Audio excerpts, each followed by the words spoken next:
ধরলে হয়তো তার বুকটা শান্ত হতো, কিন্তু কি আর করার, মেনে নিতেই হবে ভেবেই চোখটা বন্ধ করে নেয় শুদ্ধ। শারাফাত চৌধুরীরা বাড়ি পৌঁছে যে যার রুমে চলে গেছে। সকলেই ক্লান্ত বিদায় কেউ কোনো কথা বাড়ায়নি। সায়ানও শাওয়ার নিয়ে বের হতে কেউ তার বুকে সজোরে ধাক্কা মারে। আচমকা ধাক্কায় বিছানায় বসে পড়েছে সে। আরেক ধাক্কা মারতে সায়ন সামনের মানুষটার হাত ধরে নেয়, থমথমে মুখেই বলে, কেউ যেন আমাকে না শোয়ে। ছুলে কি হবে? ফোসকা পড়বে। তবুও ছোট। বারণ করেছি, বারণ শোনা হোক। কথাটা শুনে স্বর্ণ নিজের হাত ছাড়িয়ে চলে যেতে নিলেই সায়ন খপ করে তার চুলের মুঠি চেপে ধরে। সে এবার নিজে স্বর্ণকে ছুঁড়ে দিল নরম বিছানার মাঝখানে। এগিয়ে এলো ধীরে ধীরে, চল শক্ত করে আরো কাছে আসতেই স্বর্ণ খাবলে ধরলো সায়নের পরনের শুভ্র তোয়ালের গিট্টু। ঠোঁটে দুষ্ট হাসি এঁটে হুমকি স্বরে বলে, ছাড়বে নাকি টান দেবো? শান স্বর্ণের কথায় পাত্তা দিল না, বরং চোখে চোখ রেখে উষ্ঠজোড়া দখল করে নিল। প্রথমে ধীরে, তারপর তার সমস্ত রাগটুকু যেন উগলে দিতে থাকলো স্বর্ণের ঠোঁটের ভাঁজে। শক্ত কামড়ে রক্তাক্ত করে তবে ক্ষান্ত হলো সে। এরপর নিজেও হাঁপাতে হাঁপাতে জিজ্ঞেস করলো, গেলেই যখন ফিরলি কেন? স্বর্ণের নিচের ঠোঁট কেটে জ্বলছে খুব, তবে তার উন্মাদ প্রেমিক পুরুষের রাগ কমানোর জন্য এটুকু সহ্য করাই যায়। কাটা ঠোঁট নাড়িয়ে সে জবাব দিল এবার, ভালোবাসি বলে ভালোবাসার মানুষদের কাছে রেখে গিয়েছি, ছেড়ে যায়নি। আর যাবও না কোথাও। আমার শেষ কর্তব্য তো আপনি, শাহরিয়া চৌধুরী। পরের দিন সকালবেলা নতুন এক দিনের সূচনা। বেলা কতই বা হবে, এই 7টা কি 7:30। অন্যদিন ভোরের আজানের পরপরই চৌধুরী নিবাসে একে একে সবাই উঠে পড়ে, দৈনন্দিন কাজও শুরু করে। রান্নাঘরেও হুটোপুটি লেগে যায়। কিন্তু আজ নীরবতা ছেয়ে আছে পুরো চৌধুরী নিবাস। ভোরের দিকে বাড়ি ফেরায় কেউই উঠতে পারেনি। তবে একজন মানুষ ঘুমানো তো দূর, স্থির হয়ে বসতে অবধি পারেনি। আফসোসে দুমড়ে মুচড়ে যাচ্ছে ওনার। নামাজে বসে অঝরে কেঁদেছেন। বুকটা যেন তীব্র যন্ত্রণায় কুঁকড়ে যাচ্ছে সময়ের সঙ্গে পাল্লা দিয়ে। দীর্ঘদিন চেপে রাখা আফসোস নতুন করে ক্ষত দগদগে করে তুলেছে। আর ওনার আফসোসের আরেক নাম ইয়াসির। হ্যাঁ, সত্যি সত্যি ওনার আফসোসের নাম ইয়াসির। আগে তার জন্য যতটা না আফসোস হতো, আজকে তার থেকেও বেশি হচ্ছে। বাবা তো তোর নিজেকে ব্যর্থ একজন মানুষ বলেই মনে হচ্ছে তার। ছেলে আজ ওনাকে বাবা বলে ডেকেছে, তাও প্রথমবার। তাও কেন বলেছে? কারণ উনিই তার কষ্টের মাত্রা বাড়িয়ে দিয়েছে। শুদ্ধ শীতল কবুল বলার মুহূর্তে অসহায় চোখে বারবার তাকাচ্ছিল ছেলেটা। ছোট বাচ্চাদের মতো ঠোঁট কাঁপিয়ে কান্না আটকানোর চেষ্টা করছিল। তার চোখ যেন চিৎকার করে অভিযোগ করে বলছিল, ওদের থামাও বাবা, থামাও। সেটা আর সম্ভব ছিল না। ইয়াসির যেমন জেদি, তার থেকে শুদ্ধ আরও একরোখা। সেই মুহূর্তে যদি পুনরায় বাধা সৃষ্টি করত, তাহলে ইয়াসিরের জীবনায়ু সেখানেই শেষ করত। বলা বাহুল্য উনি ছোট ছেলের তীক্ষ্ণ রাগকে ভীষণ ভয় পায়। কেননা ছেলের রাগের মাত্রা উনি দেখেছে। আর যেখানে অসুস্থ শীতল চাচ্ছিল, সেখানে কিছু বলার ছিল না। আরেকটা কথা না বললেই নয়, সায়ন ওনার রক্ত নয়, তবে সায়নের ক্ষমতা নেই ওনাকে উচ্চবাক্য করার। স্পর্ধা নেই ওনার মুখের উপর না বলার, সবার সামনে ছোট করার। এই জন্যই এত কিছুর পরও সায়নকে ধমকে ধমকে হলেও বাড়ি ফেরাতে পেরেছেন। কঠিন সত্য জেনেও বুঝদার সায়ন ভেঙে পড়ে ওনাকেও ভেঙে ফেলেনি। ছেড়ে গিয়ে বুকের উপর পাথর তুলে দেয়নি। বলতে লজ্জা নেই, সায়নের মতো করে আজ ইচ্ছে করছিল ইয়াসিরকেও থামাতে। সেও তো ওনারই ছেলে। এলিনার দেওয়া শেষ আমানত। মন চাচ্ছিল মান অভিমান ঠিক ব্যাঠিকের হিসাব ভুলে যেতে, ওনার ছেলে বলে সারা পৃথিবীর কাছে পরিচয় করাতে। আফসোসের ভরা বুকে পাপী ছেলেকে বুকে আগলে নিতে কষ্ট হতো না, একটুও হতো না। কিন্তু উনি জানেন ইয়াসির ওনার ডাক শুনবে না। লাগাম ছড়া বাঁধন হারা ছেলেটা শুনলে আগেই শুনতো ওনার কথা, কিন্তু সে শোনেনি। বারবার পেছনে গেছে। মোদ্দা কথা, যে বাঁধনে বাধা পড়তে চায় না তাকে কিভাবে বেঁধে রাখবেন? শেষ চেষ্টা হিসেবে স্বার্থপরের মতো ভেবেও ছিলেন শীতলের তার বিয়ে দিয়ে কাছে রেখে দিতে, তাকে ভালো পথে আনার সর্বশেষ সুযোগটুকু কাজে লাগাতে। এই ভেবে বলেছিলেন পাপাচার কমালে সে চৌধুরী নিবাসের সবচেয়ে সুন্দর ফুলটা দিবেন, কারণ ওনার মনের মতো শীতলের চঞ্চলতায় পারবে দুষ্ট রাজকুমারের পাথর মনে ফুল ফোটাতে, তার পাপের পথ আগলে ভালোর দিকে ফিরিয়ে আনতে। শীতলের মধ্যে এই আশ্চর্য জাদুকরী ক্ষমতা আছে। কিন্তু কে জানতো শুদ্ধ শীতল একে অপরকে পছন্দ করে। সেই পছন্দের মাঝে সীমাবদ্ধ নেই, সকলের দৃষ্টির আড়ালে দিনকে দিন সেটা ভালোবাসায় রূপ নিয়েছে। কথাটা তো উনি জানতেনও না, জানলে অবশ্য ভুলে ইয়াসিরকে কথাও দিত না। এখন এমন একটা অবস্থা, উনি উম, আজকের পর থেকে শুদ্ধের চোখে চোখ রেখে তাকাতেও পারবেন না। ছেলেটা হয়তো ওনাকে জঘন্য বাবা বলেই মনে মনে ঘোষণা করেছে। করাটা স্বাভাবিক যদিও, আজ বলতেই হয় এতদিন নিজের নৈতিকতা, কর্তব্যপরায়ণতা, নিশ্চরাচর গর্ব ছিল ওনার, কিন্তু আজ এক নিমিষেই সব শেষ। অন্যরা কি বলবে পরের হিসাব। এখন নিজের মনই চিৎকার করে বলছে, তুমি বাবা হিসেবে খুব খারাপ শারাফাত চৌধুরী, খুব খারাপ। তুমি না পারলে ইয়াসিরকে সঠিক পথে আনতে, না পারলে ছেলেটার মুখে হাসি ফোটাতে। শেষ মুহূর্তে যা চেষ্টা করলে সেটাও আরেক ছেলের হাসি কেড়ে নেওয়া ঘৃণিত কাজও করতে যাচ্ছিল। আর সায়ন, তাকে তো তুমি শাসনে রেখেছ সব সময়। ভীষণ শখ করে ছেলেটা রাজনীতি করতে চেয়েছিল, সেটাতেও তোমার বাধা।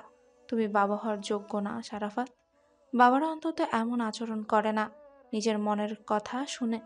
শারাফাত চৌধুরী মলিন হাসলেন, না চাইতেও চোখের পানি ঝরঝর করে ঝরছে। ক্লান্ত শরীর এলিয়ে দিয়ে এক দৃষ্টিতে তাকিয়ে রইলেন ঘূর্ণায়মান সিলিংয়ের দিকে। এরপর মনে মনে বিড়বিড় করে বললেন, আমার আল্লাহ জানে আমি আমার শায়নকে কখনো আলাদা চোখে দেখিনি, কখনো বাকি দুই সন্তানের সাথে তুলনা করিনি। তুলনা করবে বা কেন? ও তো আমারই ছেলে, আমার আরেক সন্তান। হ্যাঁ, ওর রাজনীতি করা পছন্দ না, একথা ধ্রুব সত্য। শখের বশে কিছু করতে হলে অন্য কিছু করুক, রাজনীতি কেন? রাজনীতি শখের বশে করার জিনিসও না। আর কে চায় সন্তানের রক্ত দেখতে? কদিন পর পর আহত হয়ে বাড়িতে ফিরে এসব দেখতে কার ভালো লাগে? আমি মানি আমি খুব খারাপ বাবা, কিন্তু খারাপ বাবাদের মনে ভয় হয়, সন্তান হারানোর ভয়, ছেলের লাশ কাঁধে নেয়ার ভয়। সেক্ষেত্রে আমি খারাপ বাবা, খারাপই থাকবো। কথাটা ভাবতে ভাবতে ওনার চোখের কোণ বেয়ে জল গড়াতে লাগলো। এক ফোঁটা দু ফোঁটা করতেই বালিশ ভিজতে লাগলো। ওনার পাশে ঘুমানো সীতার আর অজানাই রয়ে গেল প্রিয় স্বামীর বুক চাপা কিছু কষ্টের কারণ, যেগুলো দগ্ধ করছে ওনার বুক পাঁজর। বেলা বাড়ার সাথে সাথে চৌধুরী নিবাসের সদস্যরাও জেগে উঠল। সকলেই আগে শীতলের খোঁজ নিতে শুদ্ধকে লাগাতার কল দিতে লাগলো, কিন্তু কল রিসিভ হচ্ছে না। আবার কিছু হলো না তো? সবার মুখেই চিন্তার ছাপ। সিমেন অস্থির হয়ে কল দিতে দিতে কলটা কেটে যায়। সেই মুহূর্তে কলটা রিসিভ হয়। উনি চিন্তিত সুরে হ্যালো বলার আগে শীতলের কণ্ঠ শোনা গেল। হ্যাঁ, হ্যালো আম্মু। শীতল, কেমন আছিস মা? শরীর ঠিক আছে? শুদ্ধ কই? কল ধরছে না কেন ছেলেটা? আম্মু, শুদ্ধ ভাই ঘুমাচ্ছে, ক্লান্ত লাগছে দেখে ডাকিনি, পাশ থেকে ফোন নিয়ে আমি রিসিভ করেছি। ওহ, তুই ঠিক আছিস? হুম। নার্স এসেছিল আর স্যালাইন দিয়েছে। সাবধানে, ক্যানোলাতে রক্ত উঠে যায় না যেন। উঠবে না, আসবে না তোমরা? এই তো সকালের নাস্তা বানিয়েই যাব আমি। তাড়াহুড়ো করো না, ধীরে সুস্থে এসো, আমি ঠিক আছি। ঠিক আছে।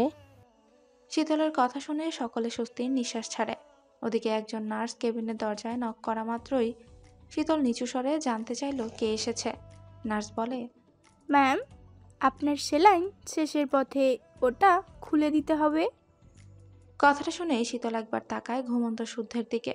উপর হয়ে কি সুন্দর করে ঘুমুচ্ছে তার বিশুদ্ধ পুরুষটা। মূলত তার ঘুমটা ভাঙাতে চাচ্ছে না বলে কত কষ্ট করে যে ফোনটা কাছে টেনে কল রিসিভ করলো, এজন্যই গুলি লাগা হাতেও ব্যথা পেয়েছে। এদিকে আবার ওই নার্স এসে হাজির। এদিকে স্যালাইনও সেদিকে খুলতে তো হবে। তা দেখে সে নিচু স্বরেই বলল, শব্দ না করে নিঃশব্দে আসুন। কথাটা শুনে নার্স নিঃশব্দে কেবিনে প্রবেশ করে। দুটো বেড একসাথে দেখে বিস্ময় নিয়ে তাকায় ঘুমন্ত পুরুষটার দিকে। বলা বাহুল্য পুরুষটা দেখতে বেশ। তাকে ওভাবে তাকাতে দেখে শীতল ফিসফিস করে বলে, ওটা আমার স্বামী, ঘুমাচ্ছে, ঘুমাক, শব্দ করবেন না প্লিজ। আসলে ওর মাথায় একটু সমস্যা আছে, বলতেও লজ্জা লাগছে। আসলে হয়েছে কি, আমার শ্বশুরবাড়ির বংশগত রোগ এটা। সব সময় রাগে না, তবে তাদের ঘুমের ব্যাঘাত ঘটলে মেজাজ চড়ে যায়। যখন যাকে সামনে পায় তাকে ধরে কামড়ে দেয়। কথাটা শুনে অল্প বয়সী নার্স মেয়েটা আরেক দফা অবাক হয়ে তাকায় শুদ্ধের দিকে। এমন সুদর্শন পুরুষের মাথায় সমস্যা দেখে বোঝাই যায় না। আহারে, সবই কপাল, রোগ তো আর বলে কয়ে আসে না। রোগের কাছে সবাইকেই কাবু হতে হয়। এসব ভেবে শীতলের স্যালাইন দেওয়া হাত মুক্ত করলো। নিঃশব্দে ক্যানোলার মাধ্যমে দুটো মেডিসিন ধীরে ধীরে ইনজেক্ট করলো। শীতল ব্যথায় চোখ মুখ কুঁচকে নেয়। কি মেডিসিন কে জানে, রগে যাচ্ছে তো জ্বালাপোড়া করতে। তবুও সে কোনো শব্দ করলো না। ডাক্তার নাকি মুখে খাওয়ার অনুমতি দিয়েছে। স্যালাইনটা বন্ধ আপাতত। কথাটা বলে ক্যানোলার মুখ বন্ধ করে নিঃশব্দে বেরিয়ে যায় নার্স। উনি যেতেই শুদ্ধ চোখ খুলে শীতলের দিকে তাকায়। শীতল ওর তাকানো দেখে মিষ্টি করে হাসে, বলে, গুড মর্নিং সোয়াইব শুদ্ধ। বিয়ের প্রথম সকালে অনেক অনেক ফুলের শুভেচ্ছা রইল। শুধু কিছুই বলল না, সেভাবেই তাকিয়ে রইল শুধু। আবার তাকে জ্বালানোর কাজে লেগে পড়েছে। কি যেন বলল, সে নাকি পাগল, যাকে তাকে ধরে কামড়ে দেয়। ব্যাঙাচির ঘরে ব্যাঙাচি, আর ভালো হবে না। শীতল ভাবলো এক্ষুনি ধমকে উঠবে, কিন্তু শুদ্ধ সেটা করলো না। বরং গরম দিয়ে চলে এলো শীতলের খুব কাছে। বিনা বাক্যে শীতলের গলায় ডুবিয়ে বলল মুখ। জ্বালাতে খুব ভালো লাগে, তাই না? হতভম্ব শীতল কোনো কথাই বলতে পারল না। লজ্জায় পেল বটে, তবে কিছু একটা উচিত ভেবে বিড়বিড় করে বলল, খুব। আমি জ্বালালে সহ্য করতে পারবি? ক্ষুধা লেগেছে, কিছু খাবো। কথাটা শুনে শুদ্ধ চট করে মুখ সরিয়ে উঠে দাঁড়ায়। এদিক ওদিক দেখে ফোন খুঁজে কল করে কাউকে। নাস্তা আনতে বলে নিজে উঠে পড়ে। মিনিট পাঁচেক পর হাসান নাস্তা নিয়ে আসলে দুজনে মিলে বেড আরেক অবস্থানে রাখলো। হাসান সারা রাত হসপিটালেই ছিল, এখন ফিরবে বিদায় নিয়ে বেরিয়ে গেল। শুদ্ধ শীতলকে যতটুকু পারলো ফ্রেশ হতে হেল্প করলো। তারপর নিজেও খেলো, শীতলকেও খাইয়ে দিল। এর কিছুক্ষণ পর সিমিন, সিতারা, স্বর্ণ আর সায়নও এলো। শুদ্ধ ভাইয়ের সাথে ইশারা করে বেরিয়ে গেল। পরক্ষণে ফিরে এসে শীতলকে বলল, একটা কাজে যাচ্ছি, ফিরতে লেট হবে। কথাটা বলে সে বেরিয়ে গেল। কোথায় যাচ্ছে, কেন যাচ্ছে, সেসব কিছুই বলল না। সারাদিন কোনো খোঁজও পাওয়া গেল না। ফিরল একেবারে মধ্যরাতে। তখন শীতল ঘুমাচ্ছিল। বিকেলের দিকে সাফওয়ান চৌধুরী এলে সিমিন আর সিতারাকে ওনার সাথে বাড়ি পাঠিয়ে দিল সায়ন। সে আর স্বর্ণ হসপিটালে থাকলো।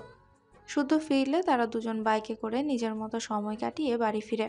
দেখতে দেখতে প্রায় 4 দিন পর শীতলকে রিলিজ দেওয়া হলো। ভালোই ভালোই শীতল মুক্ত পাখির ন্যায় কাকা সমান খুশি নিয়ে বাড়ি ফিরে গেল। তবে মেডিসিন চলবে। প্রচলিত কথায় আছে, সময় হচ্ছে বহমান স্রোত, যা চলে নিজস্ব গতিতে। সেই সময়ের অঙ্ক কষতে কষতেই পেরিয়ে গেল একটা মাস। একটু দুর্বল হয়েছে একের পর এক, ধেয়ে আসা ঝরা মলিন হয়েছে হারানোর কিছু ব্যথা। কিছু সত্য উন্মোচিত হয়েও বন্ধন হয়েছে আরো ধীর। বলা বাহুল্য, এই 1 মাসে পূর্বের মতো চাঙ্গা হয়ে উঠেছে চৌধুরী নিবাস। মুছে গেছে হতাশার পানি। স্মৃতির পাতায় যত্নে অযত্নে বন্দী হয়েছে কিছু মিষ্টি মুহূর্ত ও কিছু তিক্ত অভিজ্ঞতা। এখন চৌধুরী নিবাসও খুনসুটিতে মুখরিত। রুটিন মাফিক সবাইকে ব্যস্ত হতে হয়েছে দৈনন্দিন কাজে। তবে শীতল বাড়ি ফেরার পর শুদ্ধকে বাড়িতে খুব কম পেয়েছে। সে কখন আসে কখন যায় বলা মুশকিল। তার কিসের এত ব্যস্ততা কে জানে। সারাদিন কোথায় যায় কি করে তাও বলে না। খুব জোর করলে মলিন হেসে বলে, দোয়া করো, যা হারিয়েছি সব যেন ফিরে পাই। আমার কষ্টের ফল যেন আমারই কাছে ফিরে আসে। তার কঠিন কঠিন কথার মানে কিছুই বোঝে না শীতল। তাকে ড্যাব ড্যাব করে তাকিয়ে থাকতে দেখে শুদ্ধ শুদ্ধ হাসে। আসলে ল্যাবে চুরি হওয়ার কথা সে কাউকেই জানায়নি। কি দরকার শুধু শুধু দুশ্চিন্তা করবে। চিন্তা করে তো আর লাভ কিছুই হবে না। মুদ্রা কথা, চুরি হওয়া সেই ল্যাব বন্ধ করে দিয়েছে। চোর যখন একবার গেরস্তের বাড়িতে চুরি করার সুযোগ পায়, তখন সে বারবার ফিরে আসে। নিজে না আসলে অন্যকে পাঠায় কাজ উসুল করতে। আর এই সুযোগ কাউকে দেওয়া যাবে না। এরপর সে ওই ল্যাবে কি করেছে সায়ন আর তার ফ্রেন্ডরা ছাড়া কেউ জানে না। আজও সারাদিন পেরিয়ে রাতে ফিরল শুদ্ধ। সবার সাথে ডিনার করলো। শীতল অভিমানী চোখে কয়েকবার তাকালেও কিচ্ছু বলল না শুদ্ধ। আর তাদের বিয়ে হওয়ার পরও এক রুমে থাকা না থাকা নিয়ে কেউ কিছু বলেনি। ওদের মর্জির উপরেই ছেড়ে দেওয়া হয়েছে। কেন জানি শুদ্ধ শীতলকে তার রুমে থাকার আহ্বান জানায়নি। অগত্যা পূর্বে যেমন ছিল এখনও তেমনই চলছে। তবে কয়েকদিনে শীতলের মতো বড্ড অভিমান জমেছে। কেন যেন মনে হচ্ছে শুদ্ধ তাকে ইগনোর করছে। নয়তো এত কিসের কাজ তার? একটু সময় দিলে কি হয়? আগের কথা এখনকার কথা কি এক নাকি? এখন মনে রাখা উচিত না তার ঘরে একটা বউ আছে? বউ তাকে ভীষণ মিস করে, সঙ্গ চায় তার, জ্বালাতে চায় তাকে, হয়তো বকবক করে কান মাথা ঝালাপালা করে দিতে চায়। তা না, খালি কাজ আর কাজ। এসব নানান কথা ভেবে রাতে খেয়ে শীতল মলিন মুখে উপরে যায়। তখনই সীতারা তাকে দাঁড় করিয়ে বলে, শীতল, উপরে যাচ্ছিস মা? কিছু বলবে বড় মা? খেতে বসে দেখলাম শুদ্ধ বারবার কপালে হাত দিচ্ছে। ছেলেটার মাথা ব্যথা করছে বোধহয়। কফি করে দিচ্ছি, ও রুমে পৌঁছে দিস তো মা। দাও। কথাটা বলে সে পাশে এসে সীতারা দাঁড়ায়। সীতারা আর চোখে শীতলকে একবার দেখে গলা খাকারে দিয়ে বলে, কাজের চাপ বেড়েছে, তাই সময় দিতে পারছে না। কষ্ট পাস না মা? কথাটা শুনে শীতল ধরা গলায় অন্যদিকে তাকিয়ে বলে, কিন্তু কষ্ট হচ্ছে বড় মা। তোমার ছেলে ইচ্ছে করে আমাকে ইগনোর করছে। কেন করেছে জিজ্ঞাসা করেছিস? না। গিয়ে জিজ্ঞাসা কর। কথাটা বলেই সীতারা শীতলের হাতে কফি ধরিয়ে দিলে শীতল যাওয়ার জন্য পা বাড়াতে সীতারা তাকে ধরে থামিয়ে দেয়। গলা খাকারে দিয়ে আমদা আমদা করে বলে, আগে তো শাড়ি টাড়ি পরতি, এখন পরিস না কেন? শাড়ি পরলে তোকে কিন্তু ভালোই লাগে। কফি ঠান্ডা হয়ে গেলে ক্যাচ ক্যাচ করবে, দিয়ে আসি। যা। কথাটা বলে শীতল মুখ ভোতা করে চলে গেল। সীতারা স্বর্ণকে ইশারায় কাছে ডেকে কিছু বলে তাকেও দ্রুত উপরে পাঠিয়ে দিল। স্বর্ণ দ্রুত পায়ে গিয়ে শীতলের হাত থেকে কফির মগটা নিয়ে তাকে রুমে যেতে বলল। শীতল ধরা গলায় বলল, আমি দিয়ে আসি না আপু, প্লিজ আমাকে দাও। তুই আমার রুমে যা, আমি আসছি। কথাটা বলে স্বর্ণ শুদ্ধকে কফি দিয়ে শীতলকে লাল ও কালো মিশ্রণের জর্জেট শাড়ি পরিয়ে সাজিয়ে দিল। লম্বা চুলগুলো ছেড়েও দিল, টানা টানা চোখে কাজলও দিয়ে দিল।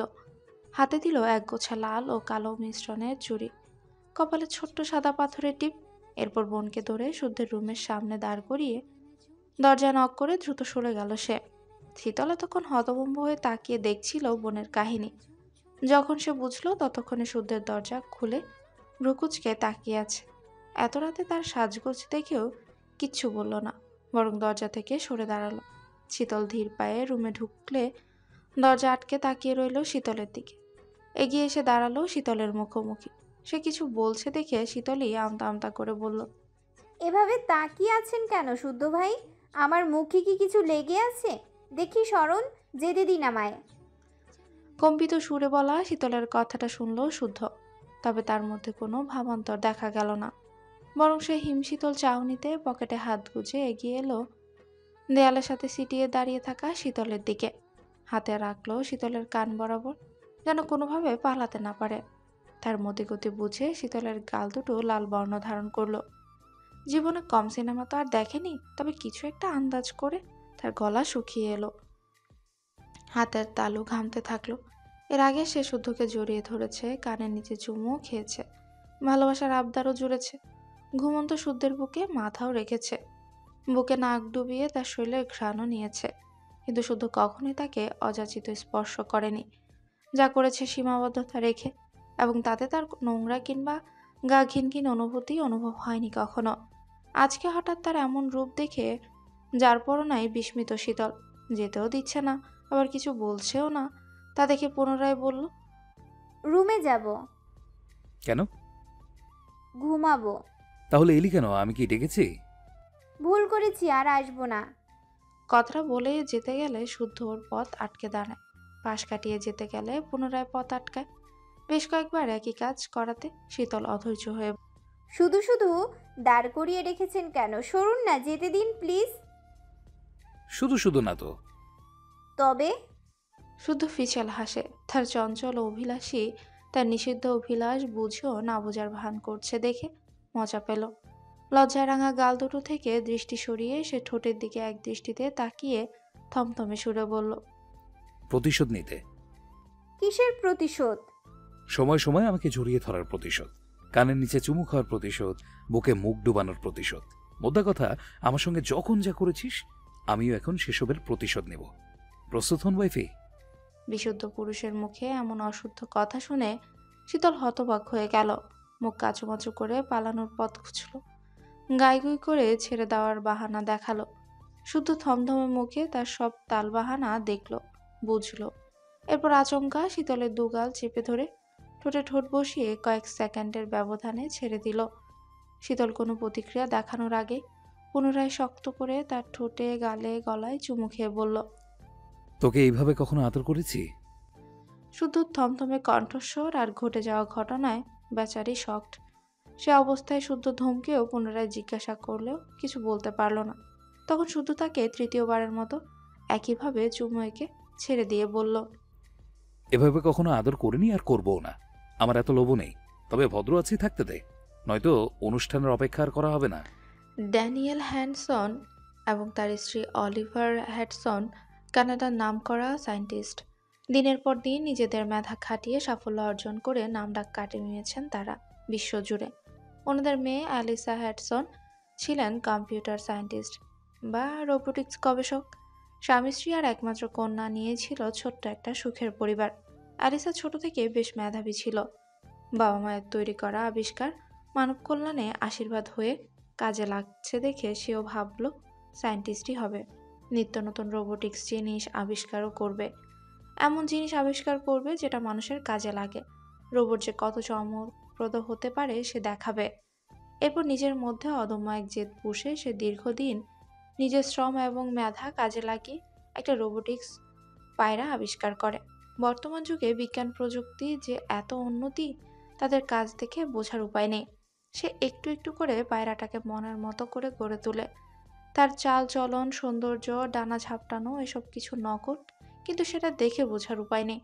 অথচ অবিশ্বাস্য হলেও সত্য যে শত শত জীবন্ত পায়রার মাঝে তাকে ছেড়ে দেওয়া হলে তখন বোঝার সাধ্য থাকতো না কোনটা আসল আর কোনটা রোবোটিক্স। তাকে আরও নিখুঁতভাবে প্রশিক্ষণ দেওয়ার জন্যই অ্যালিসা রাত দিন এক করে যথাসাধ্য চেষ্টা করে যেত। যত দিন যেত তার মাথায় নান্দনিক কিছু ধারণা আসতো। একে একে পায়রার মাঝে GPS, sensor, camera, micro processor সহ আরও নানান প্রযুক্তি অ্যাড করেছিল। কিন্তু অ্যালিসার কষ্টের আবিষ্কার নিখুঁত রূপ দেওয়ার আগে সেটা চুরি হয়ে যায়। কিভাবে যে চুরি হয় এত আশ্চর্যের ব্যাপার, এবং কাজটা যে কার, তার মামার। এতদিনে এত শ্রম বৃথা যাওয়ায় অ্যালিসা হতাশ হয়ে ডিপ্রেশনে ভুগতে থাকে। ডিপ্রেশন থেকে মুক্তি পেতে কিছুদিন কাজ থেকে বিরতি নেয়, কিন্তু মনের শান্তি কোথায় যেন হারিয়ে ফেলে।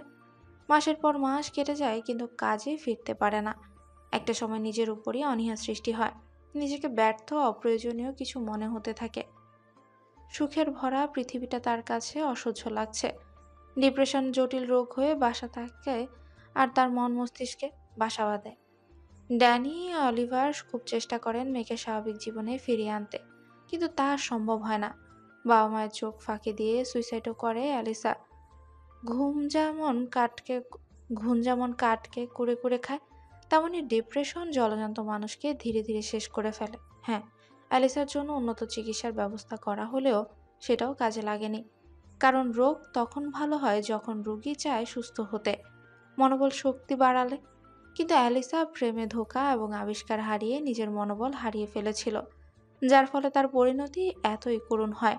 এদিকে একমাত্র ভাগ্নির মারা যাওয়ার ওর মামাও অনুতপ্ত হলো। ইগর নামের এক সায়েন্টিস্টের কাছে বেচে দেওয়া হয় পিজন, আবার ফিরিয়ে আনতে গেল, কিন্তু ইগর দেয় না, বরং টাকার লোভ দেখায়। না মানলে পানে মারার হুমকি দেয়। হতাশ হয়ে ফিরে আসে অ্যালিসার মামা। পরে ইগর পিজনটাকে খারাপ উদ্দেশ্যে ব্যবহার করতে থাকে এবং কিছুদিন পর ওই ঘটনার কথা ড্যানিয়েলও জানতে পারে। মেয়ের শেষ আবিষ্কার নিজের কাছে রাখতে উনি সর্বোচ্চ চেষ্টা করেন। প্রশাসন এবং আরও নানানভাবে ইগরের থেকে সেটা নিজের আয়ত্তে নেন। মেয়ে মারা যাওয়ার পর ওনারা স্বামী স্ত্রী ভাবেন অবসর গ্রহণ করবেন, যে কয়েকদিন আছেন বিভিন্ন দেশ ভ্রমণ করবেন। সেভাবেই একের পর এক দেশ ঘুরে বেড়ান ওনারা। পরে পরিচিত এক সায়েন্টিস্টের আমন্ত্রণে তারা বিডিতে আসেন। মান্যগণ্য ব্যক্তিবর্গদের নিয়ে একটা পার্টির আয়োজনও করা হয়। সেই পার্টিতে উনি পরিচিত হয় শুদ্ধের সাথে। শুদ্ধের শিক্ষক রহমান হক বিশেষভাবে শুদ্ধকে পরিচয় করিয়ে দেন জানিয়েলের সঙ্গে। খুব পছন্দ করেন সোয়েব নামের ছেলেটাকে, বিশেষ করে ছেলেটার কথা বলার ধাঁচ, হাই পার্সোনালিটি, উপস্থিত বুদ্ধি দেখে তার প্রতি আলাদা একটা নজর পড়ে। অলিভারও পছন্দ হয় স্বল্প পরিচয়ে পরিচিত বাঙালি ছেলেটাকে। এর কিছুদিন পরই রেহমান হকের কাছে পুনরায় শুদ্ধের সাথে দেখা করেন ওনারা। শুদ্ধ একটা কাজ করছিল এবং যেটা করছিল ভুল করছিল। ড্যানিয়েল আর অলিভার অদূরে বসে দেখছিল ছেলেটার ধৈর্য। চাইলে শুরুতে ওনারা ভুল সংশোধন করে দিতে পারতেন, কিন্তু তা ইচ্ছে করে করেননি। ওনারা শুদ্ধের ধৈর্যটা দেখতে চেয়েছেন, যেটা এই পেশায় প্রধান হাতিয়ার। একের পর এক প্রচেষ্টায় ব্যর্থ হয়েও শুদ্ধ যখন ৮ বারের বেলায় একই ভুল করতে যাচ্ছিল, তখন ওনারা নিজেই উঠে গিয়ে শুদ্ধের ভুল শুধরে দেয়, হাতে ধরে শিখিয়েও দেন সঠিক পন্থা। এরপর থেকে কারণে অকারণে শুদ্ধকে নিজেদের কাছে ডাকতেন ওনারা। ভালো মন্দ পরামর্শ দিতেন, কাজের ব্যাপারে বেশ উৎসাহিত করতেন। এক পর্যায়ে ওনাদের সাথে বেশ ভালো সম্পর্ক গড়ে ওঠে। বেশ কিছুদিন পর অলিভার অসুস্থ হয়ে পড়ে। প্রথমে ভেবেছিল ওয়েদারের ধাপ খাপ খাচ্ছে না, তাই ফিরে গিয়েছিলেন আপন দেশে। সেখানে গিয়ে অসুস্থতা আরও বেড়ে যায় এবং হসপিটালে মৃত্যুবরণ করেন তিনি। বলা বাহুল্য, দীর্ঘ এক জটিল রোগে ভুগছিলেন তিনি। দীর্ঘদিন সে রোগটা। মাস 6 পর ড্যানিয়েল পুনরায় বাংলাদেশে ফিরে আসে। রেহমান হককে জানান উনি শিক্ষক হয়ে যারা নতুন তাদের কাজ শেখাতে চান। আগে পিছে সবাইকে মৃত্যুর স্বাদ গ্রহণ করতে হবে, তবে মরার আগে যদি নিজের শিক্ষা কাউকে বিলাতে পারে তাহলে নিজেকে ভাগ্যবান মনে হবে। এতদিন অনেক কিছুই করেছিলেন, অনেক টাকাই কামিয়েছে, কিন্তু এই বয়সে এসে মনে হয়েছে সেসব বৃথা। অতঃপর শিক্ষক পদেই নিয়োজিত থাকেন এবং কাজের বিনিময়ে তিনি রেহমান হকের থেকে কোনো অর্থ গ্রহণ করতেন না। উল্টে নিজের অর্থ দান সৎকা আছে কাজে লাগাতো। বলা বাহুল্য, যত কিছুই করুক ওনার তীক্ষ্ণ দৃষ্টি থাকতো শুদ্ধের উপরে। হাতে ধরে যেমন কাজ শেখাতেন, তেমনি ভুল করলে পানিশমেন্টও দিতেন। পানিশমেন্ট হতো অন্য ধরনের। উনি ভুল ফর্মুলা দিয়ে শুদ্ধকে টাস্ক পূরণ করতে বলতেন। প্রথম ভুল ফর্মুলা দিয়ে বারবার চেষ্টা করেও কিছু করতে পারত না শুদ্ধ। পরে ওনার এই চালাকি ধরে ফেলে, তারপর নিজেও চালাকি করে সঠিক ফর্মুলার খুঁজে বের করে। ড্যানিয়েল মনে মনে ভীষণ খুশি হয় শুদ্ধের প্রতি। এই কাজটা করতেন শুধু ধৈর্য আর বুদ্ধিমত্তা পরীক্ষা করতে। একদিন আচমকায় শুদ্ধকে নিজের ফ্ল্যাটে রেখে নিজের পাশে বসা, মায়াভরা দৃষ্টিতে তাকিয়ে থেকে অ্যালিসার তৈরি করা সেই পায়রা শুদ্ধের হাতে তুলে দেন। খুলে বলে পুরো ঘটনা। শুদ্ধ ফিরিয়ে দিলে উনি জানান খুশি মনে উপহার স্বরূপ দিয়েছেন, তবে শর্ত একটাই, এই পায়রা যেন ভালো কাজে ব্যবহার করা হয় এবং পায়রার কথা যেন গোপন থাকে। এরপর একদিন ড্যানিয়েলের কানাডিয়ান বন্ধু মারা যাওয়ার খবর শুনে উনিও কানাডায় ফিরে বাংলাদেশে আর ফিরে আসেনি। পরে ওনার খোঁজ নিতে কানাডায় গিয়ে জানতে পারে উনি কারো হাতে খুন হয়েছে। সে কেউটাই হচ্ছে ইগর। ইগরের খোঁজ করতে গিয়ে পরিচয় হয় ঐশ্বর্যের সাথে। এরপর থেকে সে পায়রা শুদ্ধের কাছে আছে এবং এলিসার অসমাপ্ত কাজ সে একটু একটু করে সম্পূর্ণ করে এবং তার নাম রেখেছে অ্যাঞ্জেলিকা। তবে অ্যাঞ্জেলিকাকে কখনো একটা ছাড়া হয় না। তার সঙ্গী হিসেবে রাখা হয় জীবন্ত আরেকটা সাদা পায়রাকে, আর এর নাম দেওয়া হয়েছে অ্যাঞ্জে, আর আরেকজনের নাম লিকা। দুটোকে একসাথেই নাম ধরে ডাকে অ্যাঞ্জেলিকা, যাতে কারো বিশেষ নজরে না পড়ে। শীতলকে খুঁজতে এদেরই ব্যবহার করেছিল শুদ্ধ। শুদ্ধ যখন নাম ধরে ডেকেছিল তখন ফিরে এসে হাতে মাথা রেখে আদর চাচ্ছিল জীবন্ত কবুতর অ্যাঞ্জেল, আর ড্রোনের মাধ্যমে উঁচু স্থান থেকে সব তথ্য পাঠাচ্ছিল লিকা, অর্থাৎ অ্যালিসার সে রোবোটিক্স পিজন। কথা হচ্ছে সেদিনও দুটো পায়রাকে সঙ্গে এনে একসাথে ছাড়া হয়েছিল, তবে অ্যাঞ্জেল ডাক শুনে ফিরে এলেও লিকা কাজ চালিয়ে যাচ্ছিল। শুদ্ধরাই ইয়াসিরের সিক্রেট ডোনে প্রবেশ করার আগে জ্যাডে থাকা ওর বিশ্বস্ত লোকের কাছে রেখে এসেছিল অ্যাঞ্জেলিকাকে এবং তাদেরকে সরে যেতে আদেশ করা হয়েছে। তা শেষ করে ঘাড় ঘুরিয়ে তাকায় শীতলের দিকে। শীতল কাঁধে মাথা রেখে এক বাহু জড়িয়ে ধরে রুমের সিঙ্গেল বেডের উপর বসে আছে। শাড়ি পরিহিত চঞ্চল ব্যাঙাচি তাকে জ্বালাতেই যে উপস্থিত সেটা বুঝতে বাকি নেই। সেজেছ একদম মন মতো করে। স্বেচ্ছায় যখন এসেছে তাকে আর যেতে দেয়নি, বরং শীতলকে এখানেই এনেছে। ঘুরে দেখিয়েছে পুরো ল্যাব। শীতল বিস্ময় নিয়ে চোখ বড় বড় করে তাকিয়ে দেখছে ল্যাবটি। সাদা ইঁদুর দেখে কয়েকটা চেয়েছে, শুদ্ধ কিছু বলেনি। দুপকেটে হাত গুজে শীতলের কৌতূহলী মুখটা অপলক চোখে দেখে গেছে। শীতল ঘুরে ঘুরে দেখতে দেখতে একটা পায়রা দেখে হঠাৎ জিজ্ঞাসা করে, এটা কি শুদ্ধ ভাই? তার এই প্রশ্ন শুদ্ধ ল্যাবের এক সাইডে থাকা সিঙ্গেল বেডে বসলে শীতল পাশে এসে বসে। সব পুনরায় জানতে চায়। তখন উক্ত ঘটনাটা জানায় শুদ্ধ। সব শুনে শীতল কথা হারিয়ে চুপ হয়ে যায়। তার কেন যেন ভীষণ কান্না পাচ্ছে। নিজেকে অ্যালিসার জায়গায় দাঁড় করালে কষ্টটা উপলব্ধি করতে পারছে সে। সচরাচর সে যদি কখনো শখের বশে কোনো কাজও করে, খুশি মনে সবাইকে দেখিয়ে বেড়ায়, বারবার জিজ্ঞাসা করে কেমন হয়েছে বলো বলো। সামান্য কিছু রান্না করলে নাচতে নাচতে সবাইকে খাওয়ায়, তাগাদা দেয়। যতই লবণে পোড়া হোক বা বাবা চাচা কিংবা ভাইরা কখনো কিছু বলে না, বললে কষ্ট পাবে যে। তখন সহসা রান্না আর যাবে না সে রান্নাঘরে। কিন্তু যখন নিজের রান্না নিজেই খেয়ে বুঝে খাওয়ার অযোগ্য, তখন ভ্যা ভ্যা করে কাঁদে। মনে মনে এক প্রকার জেদ চাপে, পরের বার সে ভালো করবেই। এত ভালো করবে যে সবাইকে তাক লাগিয়ে দিবে। তার মনে যদি রান্না নিয়ে একদম জেদ চাপে, তাহলে অ্যালিসার মনে কেন চাপলো না? সে কেন পুনরায় নতুন করে চেষ্টা করলো না? সে চাইলে অবশ্যই পারত। তার পিজন চুরি হয়েছিল, কিন্তু কেউ তো তার মেধা চুরি করতে পারেনি। তাহলে আসলে একদিকে কষ্টের ফল, আরেকদিকে ভালোবাসা নামক ছলনা, সব মিলিয়ে হাসি খুশি মেধাবী মেয়েটাও হাল ছেড়ে দিয়েছে। মৃত্যু নামক সত্যটাকে গ্রহণ করে চিরতরে বিদায় নিয়ে নিয়েছে। শীতল মনে মনে অ্যালিসাকে নিয়ে নানান কথা ভাবলো অ্যালিসার বাবা মাকে নিয়ে। তারপর হঠাৎ করে বলল, এলিসার বাবা মা আপনাকে খুব পছন্দ করতো, তাই না? হুম। এলিসা বেঁচে থাকলে ওনারা বিয়ের প্রস্তাব দিত। আচ্ছা, আপনি কি তখন ওকে বিয়ে করতেন? বিয়ে করলে আমার কি হতো শুদ্ধ ভাই? শুধু বিরক্তি মুখে তাকায় শীতলের দিকে। শীতল জবাবের অপেক্ষা না থেকে পুনরায় তাড়া দিয়ে বলল, কি হলো বলুন, এখন কথা বলছেন না কেন শুনি? হাজবেন্ডের মুখে অন্য কোনো মেধাবী মেয়ের কথা শুনে খারাপ লাগা স্বাভাবিক মানলাম, বাট সেই মেয়ের সঙ্গে জড়িয়ে আগ বাড়িয়ে যা তা ভেবে পায়ের সঙ্গে পা লাগিয়ে ঝগড়া করার পায়তারা করা মোটেও সুস্থ মানুষের কাজ হতে পারে না। তার মানে আমি অসুস্থ? ঘুরিয়ে পেঁচিয়ে আমাকে পাগল বললেন? শুধু তাই না, তোর 14 গোষ্ঠী পাগল। ঠিক আছে, থাকতে হবে না পাগলের সাথে, এক্ষুনি চলে যাব আমি। কথাটা বলে শীতল উঠতে গেলে শুধু আচমকা আঁচল টেনে ধরে আর তাকে হ্যাঁচকা টানে কাছে এনে বেডে ফেলে।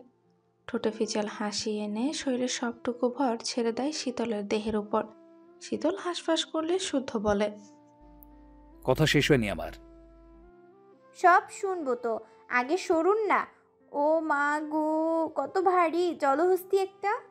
শুদ্ধ সে কথা পাত্তা দিল না, বরং মুখটা নামাতেই যাবে, শীতল আচমকা ঠোঁটের উপর হাত রেখে আরেক হাত শুদ্ধের বুকে ধাক্কা দিয়ে সরানোর বৃথা চেষ্টা করলো। মুখটা কিঞ্চিত অন্যদিকে ঘুরিয়ে লাজুক কণ্ঠে বলল, এমন করলে আর আসবো না কিন্তু। কথাটা শুনে শুদ্ধ থেমে গেল। থমথমে মুখে সরে গিয়ে উঠে বসে বলল, নিজের রুমে গিয়ে ঘুমা। আপনি ঘুমাবেন না? আমার সাথে তোর সাথ কি? শীতল বুঝল বিশুদ্ধ পুরুষটার অভিমান। গত 1 মাসে খেয়াল করেছে কিছু নিয়ে শুধু তার উপর বিরক্ত বেশ। তবে বিরক্তের কারণ খোলাসা করেও বলেনি, আজ সেটা জানতে হবে ভেবে নিজেও উঠে বসলো। শুদ্ধের মুখটা নিজের দিকে ফিরিয়ে বলল, কি করেছি আমি? রেগে আছেন কেন আমার উপর? আমি কি এসবে অভ্যস্ত বলুন? একটু তো সময় দেওয়া উচিত। কি হয়েছে না বললে বুঝবো কিভাবে? আমার জানা মতে আমি এই 1 মাস কম দুষ্টুমি করেছি, আপনাকেও কম জ্বালিয়েছি। হ্যাঁ, রুমে এসেছি, তবে রুম এলোমেলো করিনি, কোনো কিছু চুরিও করিনি। চুরি করব কেন, যখন রুমের মালিকটাই এখন আমার, তাই না? কথাটা শুনে শুধু তাকালো শীতলের দিকে, তারপর মৃদু হেসে বলল, রুমের মালিক এখন তোর, বিধায় গুরুত্ব দিস না, তাই তো? শীতল হতবাক, এ আবার কেমন কথা? নিজের কাজের বাহানায় বাড়িতে আসে না, অথচ এখন তাকে দোষ দিচ্ছে। তখন শুদ্ধ ঘুরে তার মুখোমুখি বসে বলল, বিগত 1 মাস ধরে সকালে ব্রেকফাস্ট সেরে বের হই, সারাদিন কাজে ডুবে থাকি। তোর মনে হয় না বের হওয়ার সময় আমাকে সুন্দর করে বিদায় জানানো উচিত? আমি নাস্তা সেরে ঠিকই রুমে আসি, কিছুক্ষণ তোর জন্য অপেক্ষাও করি, কিন্তু তুই আসিস না। আচ্ছা ধর বের হয়ে ফিরলাম না, যদিও বা ফিরলাম, দেহে প্রাণ থাকলো না, তখন আফসোস হবে না? শুদ্ধের কথা শুনে শীতলের বুক ধক করে উঠল। ছলছল চোখে তাকিয়ে ঢোক গিলল। তাকে আরেক দফা হতবাক করে দিয়ে শুদ্ধ বলল, জীবনটা খুব ছোট শীতল। দিনের পর দিন, মাসের পর মাস মনের ভেতরে সুপ্ত আশা নিয়ে সংযম করে চলাটা মোটেও চারটিখানি কথা না। আমরা জয়েন্ট ফ্যামিলি ছেলেমেয়ে হয়ে পাশাপাশি রুমে থেকেও সর্বদা নিজের সঙ্গে যুদ্ধ করে গেছি, নজর সামলে চলেছি। আমি সাধুপুরুষ নই, আর না কখনো ছিলাম। তবে কঠোর সংযম ছিল বিয়ের আগে, নিষিদ্ধ চাওয়ার প্রতি। কখনো চাইনি আমার স্পর্শ তোর অস্বস্তির কারণ হোক। ইচ্ছে ছিল তোর মনে আমার প্রতি ভালোবাসা জাগিয়ে বাড়িতে জানাতে। কিন্তু কারো জীবনচক্র তো আর মর্জি মতো চলে না, তাই না? বিপদ এসেছিল, কেটে গিয়ে যেভাবেই হোক আমাদের বিয়েটা হয়েছে, সম্পর্কের বদল ঘটেছে। এবার বোধহয় আমাদের মাঝে কিছু পরিবর্তন আনা দরকার। শীতল প্রথমেই ভেবেছিল বাধা দেয়াকে শুধু রাগ করেছে, কিন্তু এখন মনে হচ্ছে ঘটনা অন্য কিছু। তাই সে বলল, এত কঠিন কথা বুঝি না, একটু সহজ করে বলুন না শুদ্ধ ভাই। আবারও ভাই? এই সম্বোধন শুনলে আজকাল শরীর জ্বলে যায়। ইচ্ছে করে চেলা কাঠ দিয়ে মেরে আধমরা করে রোদে ফেলে রাখতে। নিজে নাচতে নাচতে বিয়ে করে আবার ভাই ডাকে। ভাই? ওর 28 জন্মের ভাই। সে বুঝে পুরনো অভ্যাস পরিবর্তনের সময় লাগবে, তবে শুনলেই তো মেজাজ বিগড়ে যায়। সেসব নিয়ে কিছু বলা দরকার ভেবেই বলল, প্রথমত আমাকে ভাই ডাকবি না, আগের হিসাব বাদ। বিয়ে করেছি, এখন বউ হয়েছিস। কবুল বলার সঙ্গে সঙ্গে তোর সঙ্গে আমার পূর্বের সম্পর্ক শেষ। আগে তোর দিকে তাকালেও দৃষ্টি নত করে হতো, মাথায় ঘুরতো সঠিক সময়ের কথা। এখন তুই আমার জন্য হালাল। এই জন্য আমি চাই তুই আমার প্রতিটা কাজ নিজে থেকে করিস। খেতে দেওয়া থেকে শুরু করে কর্মস্থলে যাওয়ার আগ মুহূর্তে হাসি মুখে ভালোবেসে বিদায় জানাস। ক্লান্ত দেহে বাড়ি ফিরে রুমে ঢুকেই যেন তোকে দেখি। এছাড়াও আমি আর একটা রাতও একা আমার বিছানায় ঘুমোতে চাই না। অসুস্থ ছিলে, এই জন্য এতদিন কিছু বলিনি, কিন্তু এখন তুই মোটামুটি সুস্থ। আপনার রুমে না হয় এলাম, কিন্তু অনুষ্ঠানের আগে ব্যাপারটা খারাপ দেখায় না? না মানে আর মাত্র কয়েকদিনেরই তো ব্যাপার। অনুষ্ঠানে কি এসে যায়? অনুষ্ঠান করে বিয়ে করলে বিয়ে। হসপিটালে যেটা হলো সেটা কি ছেলে খেলা? অনুষ্ঠান হোক বা না হোক, আমাদের বিয়ে নিয়ম মেনে অভিভাবককে সাক্ষী রেখে হয়েছে। তবে তুই যদি চাস অনুষ্ঠানের আগে পার্মানেন্টলি আমার রুমে না আসতে, তাহলে একটা কাজ করতে পারিস, সবাই ঘুমালে আমার রুমে আসতে পারিস। আসতে হবে। কিভাবে আসবি তুই জানিস। কথাটা বলে শুদ্ধ একটু থামে। তারপর শীতলের ঠোঁটের দিকে তাকিয়ে চেপে রাখা কথাটা অকপটেই বলে ফেলে, পরশুদিন রুবাবের কাছে যাচ্ছি। আমি যাওয়ার পর দিনই ঐশ্বর্যের সার্জারি ডেট ফিক্স করা হয়েছে। ফিরতে ফিরতে কয়েক সপ্তাহের ব্যাপার। তবে যাওয়ার আগে আমি চাই আমাদের মাঝে কিছু একটা হোক, আর সেটা আজই, এই মুহূর্তে। শুদ্ধের অকপটে বলা কথার মানে বুঝতে কষ্ট হলো না শীতলের। সে থতমত খেয়ে লাজুক মুখে মাথা নত করে নেয়। বুকের ভেতর ধুকপুক করতে লাগলো। শুধু বুঝলেও মুখে তেমন কিছুই বলল না, কারণ কেন জানো তার পেট ফেটে হাসি আসছে। কিন্তু এখন হাসলে হবে না, তাই সে আচমকা হাত বাড়িয়ে শীতলের খোলা চুলের মুঠি শক্ত করে ধরে। ধীরে ধীরে মুখটা এগিয়ে এনে খুব কাছ থেকে দেখলো তার সহধর্মিণীকে। কপাল, দু চোখ, গাল, নাক, ঠোঁট আর থুতনির ভাঁজ দেখে শিরশির করে উঠল পুরুষালী দেহ। দু হাতের আঁচলা করে শীতলের মুখটা ধরে আদর রাখলো পুরো মুখে। তারপর ঠোঁটে মিটিমিটি হাসি এঁটে বলল, বিয়ে হয়ে গেছে, অনুষ্ঠান হলে হোক না হলে নাই। অনুষ্ঠানের অজুহাত বাদে আর কোনো সমস্যা আছে? কি বোঝাতে চাচ্ছি বুঝতে পারছিস? শীতল একরাশ লজ্জায় নতজানু হয়ে না বোধহয় মাথা নাড়ায়, অর্থাৎ আর কোনো সমস্যা নেই। তখন শুদ্ধ ফিচেল হেসে এক ধাক্কায় বিছানায় তাকে শুয়ে দেয়। তড়িৎ নিজেও গেল শীতলের কাছাকাছি। বাড়ি খেল দুজনের নিঃশ্বাস। চোখে চোখ রাখতে গিয়েও শীতল হার মানতে বাধ্য হলো। শুদ্ধের চাহনি আজ অন্যরকম। স্পর্শে অবাধ্যতা, কণ্ঠে স্পষ্ট মাদকতা। শুদ্ধ ততক্ষণে তার গলায় মুখ ডুবিয়ে কয়েকটা চুমু আঁকি দেয়। দু একটা কামড়ও বসিয়েছে গলার নরম চামড়ায়। হাতও অবাধ্যতা শুরু করেছে। শীতল মুচড়ে উঠল, ছটফটে উঠল পুরুষালী দেহের নিচে থেকে ছাড়া পাওয়ার আশায়। কিন্তু সেটা তো হলোই না, বরং তার দুহাত শুদ্ধ এক হাতের মধ্য নিয়ে হালকি স্বরে বলল, তাহলে চল সর্বনাশের চিবাগলি থেকে ঘুরে আসি। আমার বউ থাকবে কিনা সেটার হিসাব তোলা আছে। আমার অ্যান্টিনার সমস্যা কিনা তাও তো জানানো হয়নি, তাই না? আর সব হিসাব একেবারে চুকিয়ে দিই। কথাটা বলে নিজের গায়ে টি শার্ট ছুঁড়ে ফেলে দেয় আর শীতলের ঠোঁটে ঠোঁট ডুবিয়ে দেয়। শ্বাস নিতে না পেরে শীতলের ছটফটানি বেড়ে গেলে শুধু সেই মুহূর্তেই ছেড়ে বলে, এতদিন কারণে অকারণে তুই অবাধ্য হয়েছিস, আমি মেনে নিয়েছি। আজ আমার দিন, আমার সময়, আর আমি চূড়ান্ত লেভেলের অবাধ্য হব। আবারও বলছি, অনর্থ ঘটে যাক, তবুও তুই বাধা দিবি না, দিলেও আমি শুনবো না। শীতল লজ্জায় চোখ মুখ খিচে শুধু শুনে গেল পাজি পুরুষটার কথা। ততক্ষণে তার বুকের উপর থেকে সরে গেছে শাড়ির আঁচল, শাড়ির ঠাঁই হয়েছে মেঝেতে। সময়ের সঙ্গে সঙ্গে ভদ্রপুরুষের খোলস ছেড়ে উন্মাদ হয়ে উঠেছে শীতলের বিশুদ্ধ পুরুষ। ঘাড় থেকে ঘাড়তর হয়েছে আদরের ছোঁয়া। রাত বাড়ছে, বাড়ছে সময়ের গতিও। বাইরে ঝমঝমিয়ে ঝরছে অসময় বৃষ্টি, শোনা যাচ্ছে মেঘের গর্জন। সঙ্গে বাধা বিপত্তি কাটিয়ে অবশেষে ল্যাবে মত্ত হয়েছে দুটি দেহ। স্যার, স্যার উঠুন, সকলে মেডিসিন আছে। স্যার, স্যার উঠুন, সকালে মেডিসিন আছে, টাইম টু টাইম মেডিসিন নিতে হবে। স্যার, স্যার রুমে আছেন? ঘুমাবেন আর একটু? ব্রেকফাস্ট কি তাহলে পরে আনতে বলবো? মেডিসিন না নিলে পায়ের ব্যথা আরও বাড়বে। গত রাতে জ্বর টর আর এসেছিল, এখন কি একটু বেটার ফিল করছেন, নাকি ডাক্তার মনিকে ডাকবো? বন্ধ দরজা নক করতে করতে কথাগুলো বলছিল বুরাক, কিন্তু যাকে বলছে তার কোনো সাড়া শব্দ নেই। সাড়া শব্দ না পেয়েও হাল ছাড়ল না সে, বরং পুনরায় নক করতে লাগলো। কেন জানে এবার সন্দেহ হলো, তাই দরজার নব ঘোরাতেই দরজা খুলে গেল। ভেতরে কাউকে না দেখে তড়িৎ বেডরুম, ওয়াশরুম, ব্যালকনি খুঁজে পকেট থেকে ফোনটা বের করতে নজরে বিঁধল সেন্টার টেবিলের উপরে কলম দিয়ে চাপা দেয়া কাগজের দিকে। সে জলদি কাগজের ভাঁজ খুলতেই দেখল দেশের বাইরে যাচ্ছি, ক্ষতিপূরণের হিসাব বুঝিয়ে দিতে যেতে হচ্ছে। খুঁজিস না আমায় পাবি না। তোকেও চিরতরে মুক্তি দিলাম নিজের মতো করে কিয়ারাকে নিয়ে বাঁচ। শীতলকে আমি না পেলেও তোকে তো তোর ভালোবাসার মানুষ কিয়ারাকে পাইয়ে দিয়েছি। খুব ভালো রাখিস তাকে। ভাতের অভাব দিলেও ভালোবাসার অভাব কখনো দিস না তাকে। আর তোদের ভাতের অভাব যেন না হয় তাই চেক সাইন করে দিলাম। যখন যা প্রয়োজন ইচ্ছে মতো সংখ্যা বসিয়ে টাকা উঠিয়ে নিস। ভালো থাকিস তোরা। চির বিদায়। পৃথিবীর পাপ ইয়াসিন খান। বুরাক চিঠিটা পড়েই তাকায় অবহেলায় পড়ে থাকা চেকের দিকে। হাতে তুলে সাইন করা চেকটা উল্টে পাল্টে দেখল। চেকের প্রতিটা পাতায় শো করছে ইয়াসিরের সাইন। সেটা দেখে সে চেকবুকটা টুকরো টুকরো করে ফু দিয়ে উড়িয়ে গটগট শব্দে বেরিয়ে গেল। সিঁড়ি দিয়ে নামতে নামতেই ডন নামের কাউকে ডাকতে লাগলো উচ্চস্বরে। তার ডাক শুনে গণা দশেক ছেলে বলে হাজির হতে সে চিৎকার করে বলল,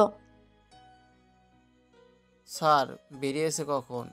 কেউ আমাকে কনফার্ম করিসনি কেন? তার চিৎকার শুনে ছেলেদের মধ্যে একজন মিনমিন করে জবাব দিল, ভাই, আপনি ফাফিলটাকে ছিলেন দেখা স্যার ডাকতে দেয় নাই। আর স্যার কইছে কাছে আশেপাশে কোথাও যাচ্ছে, তাড়াতাড়ি চলে আসবে। ছেলেটার কথা শুনে বুরাক দাঁতে দাঁত চেপে কল দিতে থাকলো ইয়াসিরের গাড়ির ড্রাইভারকে। বুঝতে বাকি রইল না ইয়াসিরের সঙ্গে লোক নিবে বলে এসব বলে বেরিয়েছে। এদিকে একের পর এক কল দিলেও ড্রাইভার কল রিসিভ করছে না। করবে কিভাবে? ড্রাইভার নিষিদ্ধ পল্লীর এক মেয়েকে জড়িয়ে ধরে আরামে ঘুমোচ্ছে। স্বপ্ন দেখে হাসছে মিটিমিটি। বাম কানের কাছে ভৌ ভৌ শব্দ শুনে মেয়েটার ঘুম ভেঙে যায়। বহু কষ্টে চোখ খুলে একবার ফোনের দিকে তো আরেকবার তাকায় পাশে ঘুমানো চ্যাংরার দিকে। গতকাল রাতে খুব বেশি বেয়াদবি করেছে এই চ্যাংরা। আর মুখে কি গন্ধ! জীবনে এত কাস্টমারের সঙ্গে থেকে এর মতো খচ্চর কাস্টমার দেখেনি সে। বেশি কিছু বললে আবার টাকা দিবে না, আবার না বললেও সে শান্তি পাবে না। তাই মেয়েটা ফোন হাতে নিয়ে দেখে ফোনে কোনো লক নেই। তাই সে ফোন জেনারেল করে রাখলো একদম তার কানের কাছে। এরপর মুখ টিপে হাসতে হাসতে চলে গেল ওয়াশরুমে। ওয়াশরুমে দরজা বন্ধ হতেই পুনরায় ফোনটা বেজে ওঠে নিজস্ব স্বরে। ঘুমে বেঘোর কানের কাছে ফোনের রিংটোন শুনে হুড়মুড়ে উঠে বসে ড্রাইভার। চোখ বড় বড় করে তাকায় ফোনের দিকে। এরপর দিশা না পেয়ে কলটা রিসিভ করেই থরথর করে বলতে লাগলে, কে? আমি নাই, কিছুই নাই, আমি কিছু করি নাই। গিয়াস স্যার কোথায়? বুরাকের কণ্ঠস্বর শুনে গিয়াস নামের লোকটা কান থেকে ফোন সরিয়ে নাম্বার দেখে। বুকের ভেতর এখনো ধরফর করছে। মাফিয়া ড্রাইভার হয়ে পড়েছে মহা মুশকিলে। সবসময় যান হাতে নিয়ে ঘোরা লাগে। যদিও সে জানতো না এই ইয়াসির খান পাখি মারার মতো মানুষ মারে, এর মনে জানে রহম কম। খুনাক্ষরে যদি টের পেত তাহলে কখনো এই চাকরির অফার লুফে নিত না। অনেক বেশি স্যালারি দেখে আর কিচ্ছু ভাবেনি, কিন্তু কদিন যেতেই নিজ চোখে কত শত মানুষকে মারতে দেখেছে।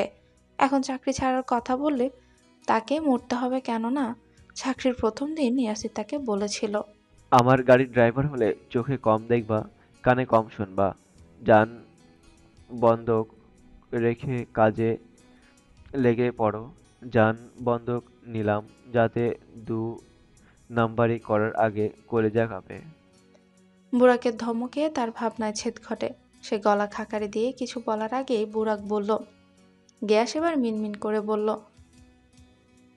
এই শুয়োরের বাচ্চা, কথা কানে যাচ্ছে না? কখন থেকে জিজ্ঞাসা করছি স্যারকে কোথায় ড্রপ করেছিস, মুখে বাল ঢুকে রেখেছিস, জবাব দিচ্ছিস না কেন? আমি তো স্যারকে ড্রপ করিনি স্যার, কিংবা আপনিও আমাকে বের হওয়ার কথা বলেননি তাই। বুড়া আর কিচ্ছু শোনার অপেক্ষা করলো না, ফোন পকেটে ঢুকিয়ে হনহন করে ছেলেপুলোদের নিয়ে বেরিয়ে গেল। এর পরপরই 3টে গাড়ি বের হলো বাড়ির মেন ফটক দিয়ে। আগে জানতে হবে ইয়াসির সত্যি সত্যি কি দেশ ছেড়েছে কিনা। কিয়ারা তখন জানলার ধারে বসে মনমরা হয়ে তাকিয়ে দেখছিল ওদের চলে যাওয়া। খুব ইচ্ছে করছিল চিৎকার করে ডেকে বলতে ওকেও সঙ্গে নিতে, কিন্তু ওদের বললেও সঙ্গে নেবে না, কথাটাও জানে। বরং মুখ ফুটে বললে আজকে আর খাবার জুটবে না। ওদের যেতে দেখে সে হাত বাড়িয়ে জানলার কাজ ছুঁয়ে দেখল এ রুমের জানলা খোলা যায় না। জানটা বড্ড আনচান করে, মনে হয় কত বছর বাইরের আলো বাতাস গায়ে মাখে না, প্রাণ ভরে শ্বাস নেয় না, কোনো মতে বেঁচে আছে। কারণ 1.5 মাস ধরে এখানে বন্দি অবস্থায় পড়ে আছে সে, এবং বলা বাহুল্য এক প্রকার বাধ্য হয়ে ইচ্ছের বিরুদ্ধে বুড়াক নামের লোকটিকে বিয়েও করতে হয়েছে। না চাইতেও সব স্বপ্ন জনাঞ্জলি দিয়ে তার নামে কবুল পড়তে হয়েছে। বাবা মায়ের সঙ্গে যোগাযোগ নেই, ছোট বোনটাকে কতদিন দেখে না, ছুঁয়ে আদর করতে পারে না। মজার ব্যাপার হলো তার মা বাবা তার কোনো খোঁজই করেনি, কারণ বাবা মা ও পাড়া প্রতিবেশী জানে সে খ্রিস্টান ছেলের হাত ধরে পালিয়ে খ্রিস্টান ধর্ম গ্রহণ করেছে। মূলত এই কথাটা রটানো হয়েছে তাদের পাড়ায়। রাগে দুঃখে মা বাবা মৃত ঘোষণা করেছে তাকে, জানিয়ে দিয়েছে এমন মেয়ের মুখ দেখতে চান না তারা। অথচ মূল ঘটনা অন্য কিছু। চাঁদ রাতের দিন অর্থাৎ ঈদের আগের দিন রাতে স্বর্ণের কাছে মেহেদি পরার জন্য সে শীতলদের বাসায় যাওয়ার জন্য বের হয়েছে, কিন্তু মাঝপথে তাকে তুলে আনা হয়। কেন আনা হয় তখনও কিছু জানতো না সে। পরে ঈদের 2 দিন পর বুরাক নামের লোকটি জোরপূর্বক বিয়ে করে তাকে। বৈধ স্বামীর অধিকার আদায়ের দাবিতে প্রতি রাতেই তাকে ছুতে শরীর ঘিনঘিন করে তার। কতদিন পা ধরে মাফ চেয়েছে, কিন্তু ছাড় দেয়নি তাকে। এভাবে টানা কয়েক রাত রাত্রি যাপন করার পর এখন আর বাধা দেয় না, তবে খুব করে টের পায় তার জীবন থেকে সুখ পাখি বিদায় নিয়েছে। ভেতরে ভেতরে সে নিজেও মারা গেছে। হয়তো আর কখনো শীতলের ফুফাতো ভাই রুবায়েত এলে ঘন ঘন যেতে পারবে না। লাজুকে সে উকি ঝুঁকি মেরে তাকে দেখা হবে না। কিছু বলতে গেলে কথা তুতলে যাবে না। কখনো বলা হবে না ওই মানুষটাকে ভীষণ ভালো লাগে তার, এত ভালো লাগে দিনরাত ভুল তাকিয়ে থাকতে ইচ্ছা করে শুধু। তাকে দেখে আরো অনেক বাঁচতে ইচ্ছে করত। ম্যারিনার পোশাকে শীতলের ফোনে সেদিন প্রথমবার ছবি দেখেছিল। সেদিনই প্রেমের পথে বিশ্রীভাবে পিছলে পড়েছিল। ফেক আইডি দিয়ে কতদিন কথা বলারও চেষ্টা করেছে। সারাদিন রাত তার আইডিতে ঘুরে ঘুরে সুন্দর সুন্দর ছবিগুলো, ফানি পোস্টগুলো দেখত। মানুষটা আকাশ ভালোবাসে, বোধহয় খালি আকাশের ছবি পোস্ট করে। এবং তার বিশেষ গুণ সে ভীষণ ফানি, হাসাতে জানে খুব। মানুষ হাসানোর গুণ সবার মধ্যে থাকে না, যার থাকে সে নিজে কেঁদে অন্যকে হাসানোর ক্ষমতা রাখে। তার এই গুণটি তাকে আরো বেশি প্রভাবিত করেছিল। তবে শীতলের সঙ্গে ওর ফ্রেন্ডশিপ নষ্ট হওয়ার ভয়ে মনের কথা সাহস করে জানানো হয়নি। ইচ্ছে ছিল এবারের ঈদেই যেভাবে হোক মনের কথা জানাবে। তাছাড়া মানুষটা ছুটি কাটিয়ে গেলে সহজে আসতে চায় না, চাতক পাখির মতো দিন গুনতে হয়, খুব করে ছটফট করতে করতে দিন কাটাতে হয়। এসব ঠিকই ছিল, কিন্তু এর মধ্যে কি থেকে কি হয়ে গেল। তারপর থেকে এই বন্দি জীবন। কোন পাপে এমন শাস্তি পাচ্ছে এখনো জানে না সে। তবে বুরাক নামের লোকটি প্রথম দিন যখন তাকে ছুঁয়েছে সেদিনই সে মারা গেছে। শ্বাস নিলেই সে কি বেঁচে থাকা হয়? হয় না। জীবন্ত লাশরা নিঃশ্বাস নেয়, তবে ভেতরে ভেতরে মৃত লাশের মতোই শেষ হয়ে যায়। সেই নিয়মে সেও মারা গেছে। মারা গেছে তার মন, মারা গেছে খুব যতনে মন কুটিরিতে পালন করা প্রেম পায়রা, মারা গেছে তার স্বপ্ন, শখ, ভালোবাসা। আর আশা নেই মানুষটাকে পাওয়ার, আর আশা নেই তার সামনে দাঁড়ানোর মতো মুখ। কিভাবে থাকবে সে এখন অন্যের বউ, সতীত্বহারা এক মেয়ে। তার মতো মেয়ের কি সাজে অমন সুন্দর মানুষটার সামনে দাঁড়ানো? মোটেও না। শীতল সদ্য শাওয়ার নিয়ে ড্রেসিং টেবিলের সামনে দাঁড়াতেই শুদ্ধ ফ্রেশ হয়ে বের হয়। মাথা মুছতে মুছতে তাকায় এলোমেলোভাবে শাড়ি পরা শীতলের দিকে। দেখে বোঝা যাচ্ছে কোনো মতে গায়ে জড়িয়েছে শুধু। তবে শাড়িটা কুচি করে নয়, আট পরে স্টাইলে পরা। ফর্সা শরীরে চেরি কালার শাড়িটা যেন ফুটে উঠেছে, দেখা যাচ্ছে কোমরের কিছু অংশ। শীতল নিশ্চুপ হয়ে ধীরে ধীরে মুছছে ভেজা চুল। গলা কাঁধ, ঠোঁটে ভালোবাসার চিহ্ন। গতরাত থেকে একরাশ লজ্জায় কুঁকড়ে আছে সে। না কথা বলছে আর না পেরেছে শুদ্ধের দিকে চোখ তুলে একটু তাকাতে। আর শুদ্ধ এই মানুষটাকে ভাবতে রসকসীন মানব রোমান্টিকতার রও বোঝে না। তবে এটা তার সম্পূর্ণ ভুল ধারণা। গতরাতে টের পেয়েছে তা। বলতে নয়, বরং মান্য বাধ্য বিশুদ্ধ পুরুষ চরম লেভেলের অসভ্য। এদিকে শুদ্ধ আনমনা শীতলের মনোভাব বুঝে ঠোঁট কামড়ে হাসল শুধু। হাতের তোয়ালে মেলে দিয়ে গলা খাকারে দিয়ে থমথমে সুরে বলল, বললি না তো? শীতল না থাকিয়ে ছোট্ট করে জিজ্ঞাসা করল, কি? আমার বউ থাকবে তো এবার? না মানে অ্যান্টিনা সচল কিনা? শীতল চোখ মুখ কুচকে লজ্জায় নতজানু হয়ে অন্যদিকে তাকায়। কান দিয়ে যেন গরম ধোঁয়া বেরোচ্ছে তার। গাল দুটো লাজে রাঙা হয়ে উঠেছে। এসব নিয়ে ঘুরিয়ে পেঁচিয়ে বারবার লজ্জায় ফেলছে তাকে। মানে হয় এসবের? সে খুব করে টের পাচ্ছে। এখনো মিটিমিটি হাসছে তার অবস্থা দেখে সে। এদিকে সত্যি সত্যি শুধু মিটিমিটি হাসতে হাসতে শার্ট পরছে। তারপর চাবি নিয়ে ড্রয়ার খুলল। খুটখাট শব্দে কিছু কাজ করে দাঁড়ালো একদম শীতলের পেছনে শৈল ঘেঁষে। শীতল তখনও সেভাবে দাঁড়িয়ে আছে। শুদ্ধকে দেখে শীতল একদম স্থির। সরতে গেলে শুদ্ধ শীতলের ভেজা চুল পিঠ থেকে সরিয়ে খোঁচা খোঁচা দাড়িওয়ালা থুতনি রাখলো শীতলের মসৃণ কাঁধে। মুগ্ধ চাহনিতে তাকালো আয়নার দিকে, শীতলের চোখে চোখ রেখে। শীতলের লজ্জা মাখা মুখের দিকে কিছুক্ষণ অপলক তাকিয়ে সোজা হয়ে দাঁড়ালো। তারপর শীতলের গলায় মোটা চওড়া লেটেস্ট মডেলের স্বর্ণের নেকলেস পরিয়ে দিতে দিতে বলল, চাঁদের গায়ের দাগ মোছার ক্ষমতা আমার নেই, তবে আমার ব্যক্তিগত চাঁদের গায়ের দাগ আমি স্বর্ণ দিয়ে ঢেকে দিলাম। কথাটা বলে শীতলকে পেছন থেকে জড়িয়ে ধরল। ধীরে ধীরে পেটের উপর থেকে শাড়ি সরিয়ে স্বর্ণের কোমর বন্ধনী পরাতে পরাতে ফিসফিস করে বলল, সামান্য একটু দুর্বলতা। শীতল ঘাড় ঘুরিয়ে তাকালো শুদ্ধের দিকে। একটা নেকলেসই গলা ঢেকে দিয়েছে। ঢেকে গেছে শুদ্ধের দেওয়া আদরের চিহ্ন। এতটাও আশা করেনি সে। এত সুন্দর একটা মুহূর্ত কেন যেন ভীষণ কান্না পেল ওর। ছলো ছলো চোখে তাকালো। গড় গড় করে কয়েক ফোঁটা অশ্রু গড়িয়েও গেল। তা দেখে শুদ্ধ হেসে অশ্রু মুছে গয়নার বক্সের দিকে ইশারায় স্বর্ণের কানের দুল, কপালের টিকলি, হাতের চুড়ি, রিং সব দেখালো। শীতল একবার তাকিয়ে পুনরায় তাকালো শুদ্ধের দিকে। শুদ্ধ হাত বাড়িয়ে কপালের টিকলি হাতে নিয়ে শীতলের ভেজা চুলের মাঝিটিতে পরিয়ে দিয়ে বলল, শুনেছি বিশেষ রাতে নাকি ঘরের শত্রুকে বিশেষ কিছু উপহার দিতে হয়। আমি তো উপহার দেওয়ার আগেই শত্রুর গায়ে দাগ লেপটে দিয়েছি, তাই সকালবেলা আপনার জন্যই সামান্য উপহার চৌধুরী কন্যা। এটা সামান্য? তা নয় কি? শীতল মুচকি হাসে, তারপর বলে, আমারও আপনাকে কিছু দেওয়া উচিত, তবে কি দেব বুঝতে পারছি না। সত্যি দিবি? দিলে টাকায় কেনা জিনিস দিস না, বরং মহামূল্যবান কিছু দে। কি সেটা? কি চান আপনি? কোথায় পাবো সেটা? কিভাবে দেব বলুন? শুধু কথা দে, আমি বেঁচে থাকাকালীন অন্য কারো স্পর্শ তোর শরীরে লাগাতে দিবি না। প্রয়োজনে খুন করে হলেও নিজেকে বাঁচাবি, বাকিটা আমি সামলে নেব। কথা দিলাম তাই হবে। কথাটা শুনে শুদ্ধ একবার দেয়াল ঘড়িতে সময় দেখে শীতলের দিকে তাকিয়ে বলল, নিচে যাবি? এক্ষুনি ডাকতে আসবে কেউ না কেউ। না যাই প্লিজ। আমি খাবার নিয়ে আসি, তুই এই রুমেই থাক। কথাটা বলে শুদ্ধ দরজার দিকে এগিয়ে কি যেন ভেবে দাঁড়িয়ে যায়, তারপর ঘাড় ঘুরিয়ে বলে, একটা কথা বলতে ভুলে গেছি। জরুরি কথা ভেবে শীতল শুনতে মনোযোগী হয়, কৌতূহল সুরে বলে, কি কথা?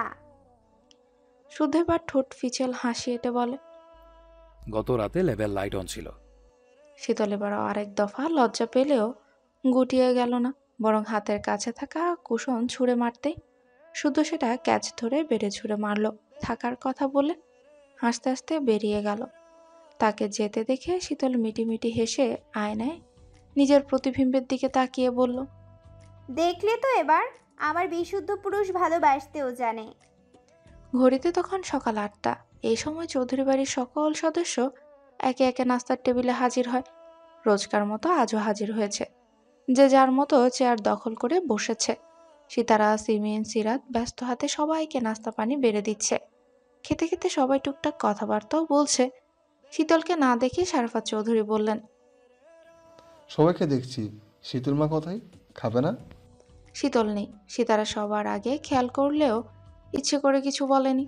তবে কথা যখন উঠলই তখন কিছু একটা বলতে হবে, তাই বললেন, খেয়ে আবার ঘুমিয়েছে। ঘুমিয়েছে? শরীর খারাপ করছে নাকি? এবার স্বর্ণ আর চোখে শুদ্ধের দিকে একবার তাকিয়ে বলল, সারা রাত আমার রুমেই ছিল, সারা রাত মুভি দেখে এখন ঘুমাচ্ছে।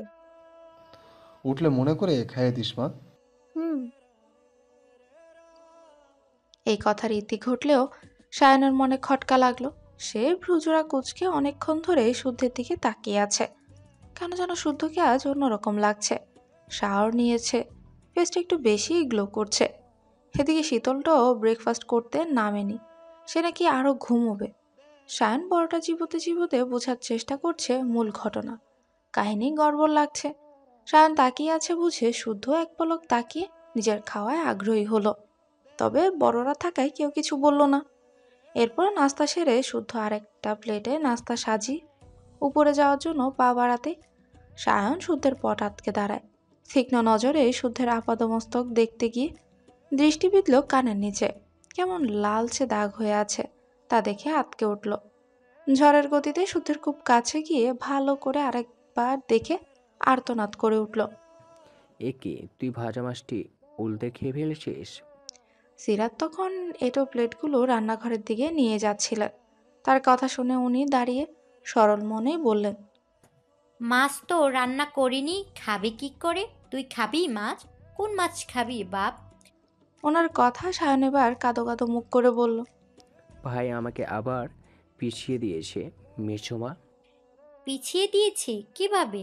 শুদ্ধ তো নিচে নেমে কারো সাথে কথাও বলেনি, চুপচাপ ভদ্র হয়ে নাস্তা সেরে রুমে যাচ্ছে। মাছ খাওয়ার পর সব বিড়ালই ভদ্র হয়ে যায় মেছোমা। তুমিও বুঝবে না ওই সব বড় লোকের ব্যাপার স্যাপার। বিড়ালের পেট ভরা থাকে তাই বোধ হয়। সমস্যা নেই, তুই বল কি মাছ খাবি? ফ্রিজে থাকলে তো হলোই, না হলে তোর চাচ্চুকে বাজারে পাঠাবো। সায়ন অসহায় চাহনিতে তাকিয়ে রইল সিরাতের দিকে। এখন সে কি করে বোঝাবে এই মাছ সেই মাছ না। ওনাদের কথার মাঝে শুদ্ধ আর দাঁড়ালো না। তবে তরতর করে সিঁড়ি বেয়ে উঠতে উঠতেই ঘাড় ঘুরিয়ে একবার তাকালো সায়নের দিকে। ঠোঁট মিটি মিটি হাসি, চোখ জোড়া যেন চিৎকার করে বলছে, হেরো হেরো। ছোট ভাইয়ের থেকে পাওয়া খোঁচা সহ্য হলো না সায়নে। সে শারাফাত চৌধুরীর উদ্দেশ্যে প্রায় চেঁচিয়ে বলে উঠল, বাবা আমার কি বিয়ে হবে না? শারাফাত চৌধুরী নাস্তা সেরে অফিসে যাওয়ার জন্য কেবল রুম থেকে বের হচ্ছিলেন। শায়নের বলা কথা উনি ঠিকঠাকভাবে শুনতে পাননি। যেটা শুনেছেন ভুল হতে পারে ভেবে পুনরায় জিজ্ঞাসা করলেন, কিছু বললে? বিল? ওই পানের বিল দেওয়া কি হয়ে গিয়েছে? গত পরশু তোমার চাচু দিয়ে এসেছে। ও। কথাটা বলে সায়ন যাওয়ার জন্য পা বাড়াবে, তখনই শারাফাত চৌধুরী দরজার দিকে যেতে যেতে বললেন, এত বয়স এখনো হয়নি যে কানে কম শুনবো। শুদ্ধ ফিরে এলেই বিয়ের আয়োজন শুরু হবে, এত উতলা হওয়ার কিছু নেই। কথাটা বলে উনি চলে গেলে সায়ন দাঁড়িয়ে দাঁড়িয়ে মাথা চুলকায়। সে ঠিক বুঝে উঠতে পারল না হাসবে না কাঁদবে, নাকি লজ্জা লজ্জা কিছু পাবে। এসব ভাবতে ভাবতে নজর গেল স্বর্ণের দিকে। তার দিকে তাকিয়ে মুখ টিপে হাসছে শাকচুন্নিটা। তাকে হাসতে দেখে রাগ হলো সায়নের। সে রাগী দৃষ্টিতে স্বর্ণের দিকে তাকিয়ে বলল, খুব মজা লাগছে না? খুব হাসা হচ্ছে। আমার সময়ও ঘনিয়ে আসছে। আধমরা যদি না করেছি তো তুই সায়নের ডার্লিং পুরো বউ হবি। বউ।